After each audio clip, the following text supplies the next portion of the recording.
সিংহরাই যেমন সহজ, টেন্স না জানলে কেউ হবে না ইংরেজিতে বস। কারণ টেন্স সম্পর্কে ন্যূনতম সেন্স না থাকলে সারা জীবন স্কুল কলেজের বেঞ্চে বসে থাকলেও ইংরেজি গ্রামারের মঞ্চে তার কোনো স্থান হবে না। তাই এখন পর্যন্ত টেন্স সম্পর্কে যাদের জ্ঞান একেবারেই জিরো, আশা করছি আজকের এই ভিডিওটি দেখার পর সে টেন্স সম্পর্কে হয়ে যাবে হিরো। তাই আর কথা নয়, লেটস গেট স্টার্টেড।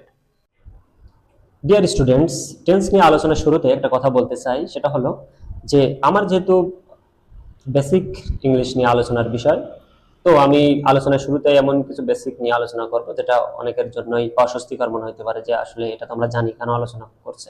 তো আসলে আমার এই ক্লাসগুলোর টার্গেট থাকে যারা টেন্স কোনোদিন শোনে নাই বা শুনছে কিন্তু কনফিউশন বোঝে না, এদের জন্য মূলত আমার টেন্সটা আলোচনা করা। তো এই জন্য আমি একটু রুট বেসিক থেকে আলোচনা করব। সেটা হলো যে প্রথমেই দেখি টেন্স মানে হচ্ছে সময়। আর সময়টা বলতে আসলে কি বোঝানো হচ্ছে, এটা হলো ভার্বের সময়। টেন্সের সাথে ভার্বের একটা গভীর সম্পর্ক রয়েছে।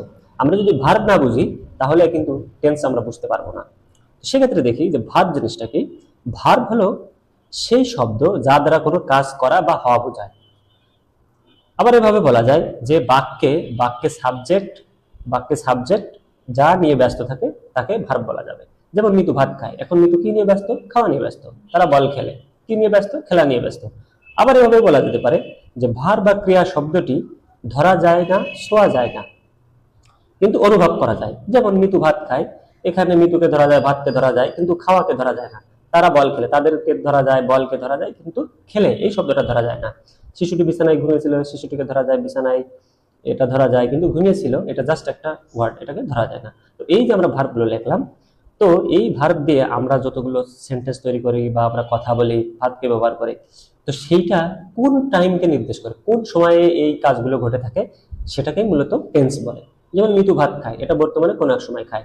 শিশুটি বিছানায় ঘুমিয়েছিল, এটা মনে হচ্ছে না আগে আগে ঘুমিয়েছিল, মানে সেটা গতকালকে হইতে পারে বা একটু আগে হইতে পারে। আবার সুমন ঢাকা যাবে, এখানে সুমন কিন্তু এখনো ঢাকা যায়নি, সে ঢাকা যাবে। অর্থাৎ এটা ভবিষ্যতের কোনো একটা সময়কে নির্দেশ করতেছে। সো এবার বলা যাবে যে ভার্বের কাজ যে টাইমে সম্পন্ন হয় সেটাকে আমরা টেন্স বলি। এখানে আমি দেখো কিছু লিখেছি যে ভার্বের এই যে কিছু লিস্ট এখানে লিখেছি। এই লিস্ট দ্বারা আসলে টেন্স অনুসারে ভার্বের এই রূপ তিন প্রকার হয়ে থাকে: প্রেজেন্ট রূপ, পাস্ট রূপ এবং পাস্ট পার্টিসিপল রূপ। কেন এই রূপগুলোর দরকার হয়? কারণ আমাদের যে টেন্সের যে প্রকারভেদ রয়েছে, সেই প্রকারভেদে এক এক টেন্সকে বুঝাইতে গেলে ভার্বের এক এক রূপ ব্যবহার করা হয়। এই জন্য এই শ্রেণীভাগটা রয়েছে। এই জন্য আমরা প্রেজেন্টকে ভার্ব 1 বলতে পারি, পাস্টকে ভার্ব 2 বলতে পারি এবং পাস্ট পার্টিসিপলকে ভার্ব 3 বলতে পারি। এখন আমরা দেখব যে এই যে তিন প্রকারের যে টেন্সটা রয়েছে, যেমন প্রেজেন্ট টেন্স, পাস্ট টেন্স এবং ফিউচার টেন্স, আমরা কিভাবে বাংলা বাক্য দেখে বুঝবো যে কোনটা বর্তমান সময়, কোনটা অতীত সময় এবং কোনটা ফিউচার সময়। এটা দেখে প্রথমে যারা টেন্স শিখতে যায় তাদের একটা কনফিউশন লেগে যায়। তো আমি তাদের জন্য বলবো এই ছোট্ট ট্রিকটা যদি তোমরা জেনে রাখো, যে বাংলা বাক্যর ক্রিয়ার শেষে যদি ল অথবা লাম থাকে তাহলে সেই বাক্যগুলোকে আমরা পাস্ট টেন্স হিসেবে বলতে পারি। যেমন মিতু ভাত খেয়েছিল, এখানে দেখো এই ক্রিয়া, খাওয়াটা হচ্ছে ক্রিয়া, এর শেষে ল আছে। আমি বই পড়েছিলাম, এখানে লাম আছে। আবার সে বল খেলতেছিল, রিঙ্কু একটি চিঠি লিখেছিল, এই ল লাম থাকলে সেই বাক্যগুলোকে আমরা নির্দ্বিধায় কি বলবো? অতীতকাল বা পাস্ট টেন্স। আবার ফিউচার টেন্সে যদি আমরা দেখি, বাংলা বাক্যর ক্রিয়ার শেষে যদি ব অথবা বেন থাকে, সেই বাক্যগুলোকে, যেমন মিতু ভাত খাবে, আমি আগামীকাল ঢাকা যাব, এই যে ব আছে, বে আছে, তিনি বই পড়বেন, বেন আছে, এইরকম থাকলে সেগুলোকে আমরা ভবিষ্যৎ টেন্স বা ফিউচার টেন্স হিসেবে আখ্যায়িত করব। এখন আসলো যে আমাদের প্রেজেন্ট টেন্সটা কি। প্রেজেন্ট টেন্সের ব্যাপারটা হলো যে ল লাম এবং ব বেন বাদ দিলে যে বাক্যগুলো তৈরি হয় সেই বাক্যগুলোকে আমরা প্রেজেন্ট টেন্স বলতে পারবো। যেমন মিতু ভাত খায়, আমি বই পড়ি, এখানে ল লাম ব বেন কিছুই নাই, তো এইগুলো বর্তমানে ঘটে থাকে, তাই এটা প্রেজেন্ট টেন্স বলে। এখন দেখবো এই যে তিন প্রকার টেন্স রয়েছে, এর আবার যদি আমরা এই পেপারটায় দেখি যে টেন্সের আমাদের তিনটে প্রকারভেদ রয়েছে, একটা হচ্ছে প্রেজেন্ট, পাস্ট এবং ফিউচার, এবং এই তিনটি প্রকারভেদের আবার চারটি করে ফর্ম রয়েছে, অর্থাৎ ইনডিফিনাইট, কন্টিনিউয়াস, পারফেক্ট এবং পারফেক্ট কন্টিনিউয়াস। ওদের ব্যাপার হলো এই তিনটা টেন্সেরই সেম কিন্তু এই প্রকারভেদগুলো রয়েছে। তো আজকের ভিডিওতে আমরা যে কাজটা করব সেটা হলো প্রেজেন্ট ইনডিফিনাইট, পাস্ট ইনডিফিনাইট এবং ফিউচার ইনডিফিনাইট, এই তিনটা টেন্স নিয়ে আলোচনা করব। ডিয়ার স্টুডেন্টস, প্রথমে আমরা প্রেজেন্ট ইনডিফিনাইট টেন্স নিয়ে আলোচনা করব। প্রেজেন্ট ইনডিফিনাইট টেন্সের সংজ্ঞায় বলা হয় যে বর্তমান সময়ে কোনো কাজ অনির্দিষ্টভাবে ঘটে বা হয়ে থাকে এরূপ বোঝালে সেটাকে প্রেজেন্ট ইনডিফিনাইট টেন্স বলে। আমরা এই সংজ্ঞার পাশাপাশি কিছু বর্ণ দেখে, অর্থাৎ একটা বাংলা বাক্যর ক্রিয়ার শেষে কিছু বর্ণ দেখে আমরা বুঝতে পারবো যে এটা প্রেজেন্ট ইনডিফিনাইট টেন্স। যেমন এখানে লেখা আছে আমি ভাত খাই, এই ক্রিয়ার শেষে রস্যই, সে স্কুলে যায়, ক্রিয়ার শেষে অন্তঃস্থ। এইভাবে একার, রস্যিকার, ওকার, এই যদি আমরা কোনো সেন্টেন্সের ক্রিয়ার শেষে যদি দেখি তাহলে সেটাকে আমরা ভাববো প্রেজেন্ট ইনডিফিনাইট টেন্স। এখন আমাদের সবচেয়ে গুরুত্বপূর্ণ বিষয় হলো যে এই বাক্যগুলোকে আমরা যদি ইংরেজিতে রূপান্তর করতে চাই সেক্ষেত্রে আমাদের কিভাবে করতে হবে। আমরা জানি প্রতিটি ইংরেজি বাক্যের প্রথমে সাবজেক্ট থাকে, তারপরে ভার্ব থাকে, তারপরে অবজেক্ট অথবা এক্সটেনশন থাকে। অর্থাৎ প্রত্যেকটা সেন্টেন্সের টেন্সের গঠন প্রণালীতে আমরা সাবজেক্টকে প্রথমে পাবো এবং অবজেক্টকে শেষে পাবো এবং মিডিলে পাবো ভার্বকে। এখন যেহেতু সাবজেক্ট এবং অবজেক্ট থাকে সেই জন্য আমরা সাবজেক্ট এবং অবজেক্টকে বাদ দিয়ে শুধু আমরা ভার্বের রূপটা দেখে বোঝার চেষ্টা করব। কারণ টেন্স জানতে হলে বা শিখতে হলে বা টেন্স ইংরেজিতে নির্ণয় করতে হলে সাবজেক্ট বা অবজেক্ট দেখে বোঝা যায় না, শুধু ভার্বের রূপ দেখেই বোঝা লাগে। তো এখন আমরা এই বাক্যগুলোর একটু ইংরেজি করার চেষ্টা করব। প্রেজেন্ট ইনডিফিনাইট টেন্সকে ইংরেজিতে করতে হলে প্রথমে তোমাকে সাবজেক্ট বসাতে হবে, তারপরে ভার্বের যে 3টা রূপ রয়েছে সেই 3টা রূপের মধ্যে প্রথম রূপকে বসাতে হবে। আর যদি সাবজেক্ট ভেদে ভার্বের সাথে এস বাই এস ব্যবহার করা লাগবে সেটা আমি পরে আলোচনা করছি। তো প্রথম বাক্যটিকে আমরা দেখি যে আমি ভাত খাই, এই বাক্যে প্রথমে বসবে হচ্ছে সাবজেক্ট হচ্ছে আই, তারপর হচ্ছে ভার্ব বসাইতে হবে ভার্বের ওয়ান রূপ, তারপরে আমাদের ভার্ব বসাইতে হবে, ভার্বটা হচ্ছে খাই, আই ইট রাইস। দ্বিতীয় বাক্যে এখানে হচ্ছে সাবজেক্ট হচ্ছে হি, তারপর ভার্ব হচ্ছে গো, যাই, এর ইংরেজি হচ্ছে গো, তারপর হচ্ছে হি গো টু স্কুল।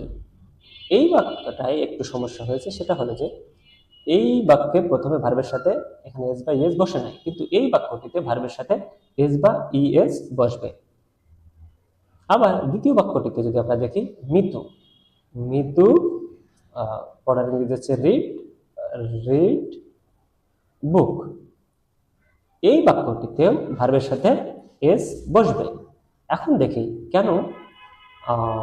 আচ্ছা, আমি পরের বাক্যটাও বলি যে আমরা মাছ ধরি, এখানে হবে উই, তারপরে ধরার ইংরেজি হচ্ছে ক্যাচ, তারপর হচ্ছে ফিশ। মজার ব্যাপার হলো যে প্রথম বাক্যটা এবং এই বাক্যটায় ভার্বের সাথে কখনো এস বা ইএস হয়নি, কিন্তু এই দুটো বাক্যতে ভার্বের সাথে এস বা ইএস হয়েছে। এর কারণ হলো আমাদের পার্সন। আমরা যদি পার্সন বুঝি, যে পার্সন বলতে বোঝায় কোনো ব্যক্তি বস্তু মূলত সাবজেক্ট বা অবজেক্ট হিসেবে বসে। তো এই পার্সনকে 3 ভাগে ভাগ করা হয়, ফার্স্ট পার্সন, সেকেন্ড পার্সন এবং থার্ড পার্সন। ফার্স্ট পার্সনে আছে আমি, আমরা, সেকেন্ড পার্সনে আছে তুমি বা তোমরা, আর এই বাকি সব হচ্ছে কি থার্ড পার্সন। এই থার্ড পার্সনের মধ্যে একটা বিষয় খেয়াল করো, যে তাহলে ব্যাপারটা এরকম হলো যে আমি তুমি বাদে সব থার্ড পার্সন। এই থার্ড পার্সনের মধ্যে যারা আছে হি, সি, ইট, রহিম, করিম, দে, বয়েজ, ওমেন, পেন্স, হাউস, বাকি সব থার্ড পার্সন। এর মধ্যে সিঙ্গুলারও রয়েছে আবার প্লুরালও রয়েছে। যেমন he singular, she singular, it singular, কিন্তু they plural, Maruf and Milton plural, boys, women এগুলো প্লুরাল। এখানের ব্যাপারটা হচ্ছে যে প্রেজেন্ট ইনডিফিনাইট টেন্সে যদি সাবজেক্ট যদি থার্ড পার্সন সিঙ্গুলার নাম্বার হয় তাহলে ভার্বের সাথে আমাদের এস বা ইএস বসবে। এটা থার্ড পার্সন সিঙ্গেল ব্যক্তি, তাই এখানে ভার্বের সাথে এস বা ইএস হবে। আর যেহেতু আই, উই এরা অন্য থার্ড পার্সন, এই ফার্স্ট পার্সন, তাই এদের সাথে ভার্বের সাথে এস বা ইএস হবে না। তুমি ভাত খাও, এখানে ইংরেজিটা কি হবে, প্রথমে যে ইউ, তারপর খাওয়ার ইংরেজি হচ্ছে ইট, তারপর হচ্ছে রাইস। যদি আমরা এই বাক্যটা দেখি তাহলে হবে কি দে, তারপর হচ্ছে আমাদের হচ্ছে ভার্ব হচ্ছে প্লে, প্লের ভার্ব ওয়ান রূপ, দে প্লে বল, এবার হচ্ছে কোথায় খেলে, মাঠে, ইন দা ফিল্ড। এই বাক্যটিতে দেখো দে কিন্তু থার্ড পার্সন, কিন্তু প্লুরাল নাম্বার হওয়ায় ভার্বের সাথে এস বাই এস হয়নি। বাট এই দুটা বাক্যে হি এবং মিতু থার্ড পার্সন সিঙ্গেল ব্যক্তি, তাই এদের সাথে এস বাই এস হয়েছে। এটা একটা গুরুত্বপূর্ণ বিষয়, বেশিরভাগ স্টুডেন্টরা এই ব্যাপারটা নিয়ে গুলিয়ে ফেলে। তারপরে আমরা দেখি পাস্ট ইনডিফিনাইট টেন্সে অতীতকালে যদি কোনো কাজ অনির্দিষ্টভাবে হয়েছিল, ঘটেছিল, এরকম বোঝালে সেটাকে পাস্ট ইনডিফিনাইট টেন্স বলে। পাস্ট ইনডিফিনাইট টেন্সের গঠন প্রণালীতে দেখা যাবে যে সাবজেক্টের পরেই ভার্বের 2 নম্বর রূপ লাগবে, অর্থাৎ প্রেজেন্ট ইনডিফিনাইট টেন্সে ভার্বের 1 নম্বর রূপ আর পাস্ট ইনডিফিনাইট টেন্সে ভার্বের 2 নম্বর রূপ। আমরা যদি এবং ক্রিয়া শেষে তো এই যে লাম ইত্যাদি থাকবে, সেই স্কুলে গিয়েছিল, এটাকে যদি আমরা ইংরেজি করতে চাই তাহলে প্রথমে আমাদের এই যে সাবজেক্টটা লাগবে হি, তারপরে হচ্ছে আমাদের এই যে ভার্ব লাগবে। ভার্ব হচ্ছে কি গো, এর দ্বিতীয় রূপ হচ্ছে ওয়েন্ট, হি ওয়েন্ট, তারপরে ওয়েন্ট টু স্কুল। তারপর আমরা দেখি আমরা বল খেলেছিলাম, এই যে লাম আছে এটা দেখে আমরা ভাববো এটা পাস্ট টেন্স, তাহলে আমরা বল খেলেছিলাম, তাহলে কি হবে উই, এই যে প্লের দ্বিতীয় রূপ হচ্ছে প্লেড, উই প্লেড বল। তারপর আমি গতকাল ভাত খাইনি, এটা একটা নেগেটিভ বাক্য, তা নেগেটিভ বাক্য আসলে প্রথমে সাবজেক্ট, তারপরে নেগেটিভ করতে হলে আমাদের এই এই ডিডন্ট বা ডিড নট কথাটা আনতে হবে, তারপরে হচ্ছে এটা অক্সিলারি ভার্ব হিসেবে বসে। যখন পাস্ট ইনডিফিনাইট টেন্সে নেগেটিভ করতে হয় অথবা ইন্টারগেটিভ সেন্টেন্স করতে হয় তখন এই ডিড নট আসে। এসব নিয়ে পরে আর একটা ভিডিওতে আলোচনা করব। আই ডিড নট, তারপর ইট, ইট, দেন হচ্ছে রাইস, এরপর হচ্ছে কখন ইয়েস্টারডে। এখন দেখি যে অনেকের মনে প্রশ্ন হতে পারে যে এটা তো ইট অ্যাড হওয়ার কথা ছিল, এখন কেন হয়নি? আসলে এই যে ডিডেই তো পাস্ট রূপ চলে আসছে, তাই এখানে আর পাস্ট রূপ হবে না, এই একটা পাস্ট রূপই হবে, পরে এটাকে প্রেজেন্ট করতে হবে। এবার আমরা যদি ফিউচার ইনডিফিনাইট টেন্সের দিকে লক্ষ্য করি তাহলে দেখতে পারবো যে ফিউচার ইনডিফিনাইট টেন্সে ভবিষ্যতে কোনো কাজ অনির্দিষ্টভাবে ঘটে থাকবে, এরকম ঘটবে, হবে, এরকম বোঝালে সেটাকে ফিউচার ইনডিফিনাইট টেন্স বলে। এখন আমরা দেখি যে ফিউচার ইনডিফিনাইট টেন্সের গঠন প্রণালীতে সাবজেক্টের পরে শ্যাল উইল থাকবে, তারপর হচ্ছে ভার্ব ওয়ান হবে। শ্যাল উইল ছাড়া ফিউচার টেন্স বলা যাবে না। এখন কথা হচ্ছে যে শ্যাল কাদের ক্ষেত্রে বসবে আর উইল কাদের ক্ষেত্রে বসবে। যদি শ্যাল আসলে শুধু আই এবং সাবজেক্ট উইকে নেবে, আর উইল উইল সবাইকে নেবে, অর্থাৎ উইল সকল সাবজেক্টের পরে বসতে পারবে, কিন্তু শ্যাল বসতে হলে শুধু আই এবং উইলের ক্ষেত্রে বসবে। আই উইল পরে উইলও কিন্তু দেওয়া যাবে। এবার দেখি যে এই যে বে, বেন, বো ইত্যাদি আছে, তাহলে আমরা বুঝবো যে এটা হচ্ছে ফিউচার টেন্স। এখন কথা হলো যে রিঙ্কু আগামীকাল ঢাকা যাবে, এই বাক্যটিকে যদি আমরা লিখতে চাই তাহলে লিখতে হবে প্রথমে সাবজেক্ট হচ্ছে রিঙ্কু, রিঙ্কুর পরে শ্যাল বা উইল কোনটা হবে? এখানে উইল দিতে হবে, কারণ শ্যাল শুধু আই আর উইলকে নেবে। রিঙ্কু উইল, তারপর হচ্ছে ভার, এই যে উইলের পরে আমাদের ভার লাগবে, এই যাওয়ার, এখানে যাওয়ার ইংরেজি লাগবে উইল গো টু ঢাকা, তারপর হচ্ছে টুমরো। দ্বিতীয় বাক্য তিনি একটি উপন্যাস পড়বেন, তাহলে কি প্রথমে আমাদের সাবজেক্ট হচ্ছে হি, তারপর হচ্ছে সাবজেক্টের পরে আমাদের কি দিতে হবে উইল, উইল, তারপর পড়ার দিতে হচ্ছে read, then he will read a novel, উপন্যাস পড়বে। অর্থাৎ প্রথমে সাবজেক্ট, তারপর শ্যালের মধ্যে একটা, তারপর মূল ভাব, তারপরে বাকি অংশ। আমরা ফুটবল খেলবো, তাহলে এখানে কি হবে উইল করে আমরা শ্যালও দিতে পারবো, আবার উইলও দিতে পারবো। উই শ্যাল, তারপর আমাদের ভার্ব হচ্ছে প্লে, তারপর হচ্ছে অবজেক্ট হচ্ছে ফুটবল। ডিয়ার স্টুডেন্টস, তোমাদের অনেকের মনে হইতে পারে এখানে আই ইটিং রাইস দিয়ে দেবো, হি going to school, Mitu reading book, আন্দাজে অনেক কিছুই মাথায় আসবে যে তাই হয়তো দিয়ে দিব, মানে একটা বাংলা বাক্যকে ইংরেজিতে করতে গেলে। কিন্তু এইভাবে করা যাবে না। অবশ্যই যে প্রত্যেকটা টেন্সের যে গঠন প্রণালীটা রয়েছে সেই গঠন প্রণালী ফলো করে আমাদেরকে লিখতে হবে। আমাদের কারণ এখানে কোনো আইএনজির কথা কোনো গঠন প্রণালীতে বলা নেই, বা ভার্ব টু এখানে ব্যবহার করা যাবে না। প্রত্যেকটা টেন্সের জন্য আলাদা আলাদা যে গঠন প্রণালী আছে এটা শিখতে হবে।